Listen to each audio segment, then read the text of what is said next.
Good morning.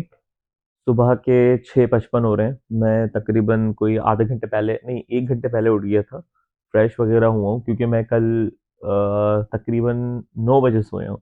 अच्छा, अब मैं आपको सारा बताता हूँ हुआ क्या है और क्या नहीं हुआ, पूरी स्टोरी लाइनअप एक। यहाँ से हम कराची से हमने फ्लाई किया है बहरीन और बहरीन से जद्दा ना। हमें एहराम अपना जो है वो बहरीन से बाँध कर ही आना था। तो बस फिर हमने बहरीन में जो है एहराम जो है अपने पहन लिए, फिर हम फ्लाइट में जाके बैठ गए। हम जब आए हैं जद्दा तो उस वक़्त सुबह के बज रहे थे 5। नमाज़ वग़ैरह अदा की और नमाज़ अदा करने के बाद हम होटल आए अपने और अपने बैग्स वग़ैरह रखे और फिर उसके बाद हम फ़ौरन ही जो है कुछ देर के बाद हम निकल गए मक्का के लिए क्योंकि फ्राइडे का दिन था और फ्राइडे के दिन सुना था बहुत ज़्यादा रश होता है। इस वज़ह से हमने ज़्यादा देर नहीं लगाई। वहाँ ये भी सुनने में आया था कि साढ़े 10 बजे तक रास्ते बंद कर देते हैं वो, क्योंकि वहाँ पे रश बहुत आ रहा होता है, तो इस वज़ह से। तो हम तकरीबन कोई 7 बजे, साढ़े 7 बजे के दरमियान हम यहाँ से निकल गए और बिल्कुल भी हम सोए हुए नहीं थे। ना हम जहाज़ में सोए, ठीक है, ना हमने जहाँ लाउंज में बैठे एयरपोर्ट पे हमने कहीं पर भी हमने कोई नींद नहीं ली और हम 9 बजे सुबह साढ़े साढ़े 10 9 बजे के हम चले हुए थे। तो आप सोच लें कि हमें कितनी थकावट हो रही होगी। फिर टैक्सी करी है वहाँ तक के लिए, मक्का तक के लिए। मक्का में पहुँचने के बाद, ठीक है? हमने टैक्सी करी और टैक्सी के बाद टैक्सी ने हमें वहाँ तक पहुँचाया और उसके बाद जो है फिर हम अपना उम्रा करने चले गए। अंदर चले गए उम्रा करने के लिए। बहुत खुशी थी हमारे हमारे दिल के अंदर कि हम उम्रा कर रहे हैं। उम्रा करने में हमें तकरीबन जो है वो 4-5 घंटे लग गए और 4-5 घंटे इस वज़ह से लग गए, हम भी फर्स्ट टाइम कर रहे थे, हमें भी चीज़ें वहाँ की मालूम नहीं थी। तो जुम्मे की नमाज़ बीच में थी, तो जुम्मे की नमाज़ की वज़ह से फिर हमें थोड़ा-सा रुकना भी पड़ा क्योंकि वहाँ पे ना रश बहुत था जुम्मे की वजह से।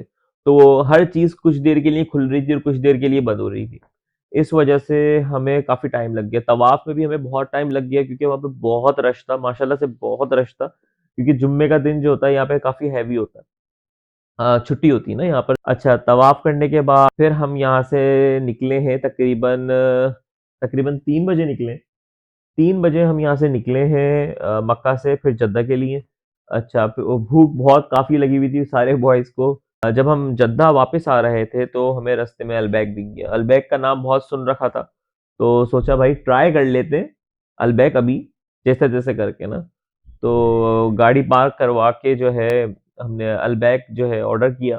नो डाउट अल्बैक बहुत मज़े का था। अच्छा, अल्बैक का जो टेस्ट है ना, मैं एक्सपेक्ट कर रहा था कि हो सकता है कि वो केएफसी या मैकडॉनल्ड की तरह कुछ हो, लेकिन उनका जो टेस्ट था ना वो नो डाउट बहुत ऑसम था।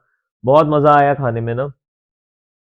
अल्बैक खाया। अच्छा, वहाँ से एक चीज़ और मुझे मालूम हुई कि अल्बैक जो है आप कुछ भी ऑर्डर करते हैं ना अल्बैक पर तो वो अपने 2 रियाल जो है वो अ, अपना क्या नाम है सदका खैरात में दे देता है। मतलब आपके जो भी आप वहाँ पे ऑर्डर करोगे उस पैसों में से 2 रियाल जो है वो सदका खैरात में देता है। तो ये एक बहुत अच्छी बात है, मतलब एक नई चीज़ भी मालूम हुई और एक ऐसी चीज़ जो शायद लोगों को ना पता हो।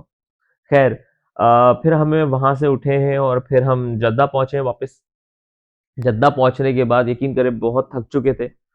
फिर कुछ हो ही नहीं पाया। तकरीबन साढ़े 8 बजे मैं सो साढ़े 8 9 बजे मैं सो गया था। ठीक है, क्योंकि नींद बहुत आ रही थी और अभी कोई मैं उठा हूँ 5:55 वग़ैरह पे मैंने उठा हूँ, मैंने नमाज़ वग़ैरह पढ़ी है और थोड़ा मतलब फ्रेश होने के बाद और फिर जो है अब सोचा आपको सारी स्टोरी बता दूँ। तो अभी ये सब उठे, तो फिर हम जो है वो देखें हमें क्या खाना है और क्या पीना है और आपको साथ-साथ ही रखेंगे।